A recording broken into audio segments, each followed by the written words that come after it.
Hey everybody, welcome to this video. Now in this video, I want to ask a simple question.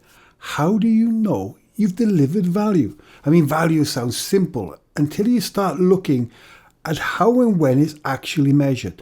Let's start with a simple thought experiment. See, if I offered you a choice between 1,000 euros in cash or 800 euros worth of gold, with one condition: you cannot spend it for 10 years. Which would you choose? Now, most people would choose the gold, right? And the reason why gets to the heart of the difference between cost and value. Now, one way to try and understand value is actually to look where the word actually comes from. And we can trace it back to the Latin word valere, meaning to be strong, capable, or useful. You see, the Romans lived this idea. There was a 20th legion called the Valeria Victoris, or the Valiant and the Victorious, was one of Rome's most fierce legions. It's earned its name through endurance and effectiveness, and it spent centuries stationed in Britain, and it was among the very last units to fall at the end of the Roman Empire. In this example, value was never one thing. It was revealed through performance and time. And so when we talk about project success, we usually think in terms of budget, schedule, and scope. But consider this.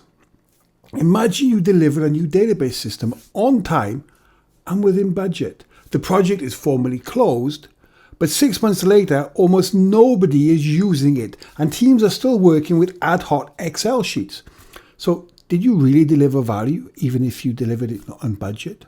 Or take a cost reduction project that successfully cuts headcount and material costs right down. All the targets are hit.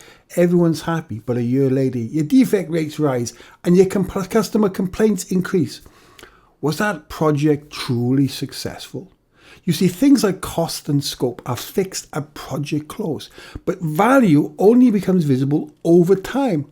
We gravitate to cost because it feels objective, while value feels kind of ambiguous, fuzzy. But just because it's harder to measure does not mean that it's a weaker measurement.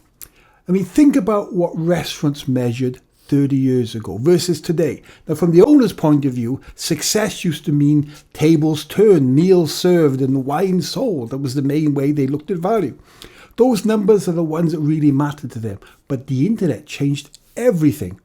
Owners now pay close attention to things they never used to formally measure. They want to make sure the plates are warm, the food is always hot, the service is friendly, is always a smile, and they really care about how guests leave. This is because they become critical value metrics. Reputation and reviews can now make or break a restaurant or even a takeaway. You see, there are many ways to think about value in a project. But one of the most important is the stakeholder perspective. Value only exists if the outcome actually matters to the people it affects. If you build a factory on time and on budget, but you create noise and pollution for nearby communities, you didn't really deliver a project with high value. See, value depends on who it's affected and what happens after it's been delivered. If nobody uses it, it has no value. If value exists at project close, it's probably not valuable if it's then gone. If stakeholders are worse off, value is actually destroyed. But if outcomes improve over time, value is created.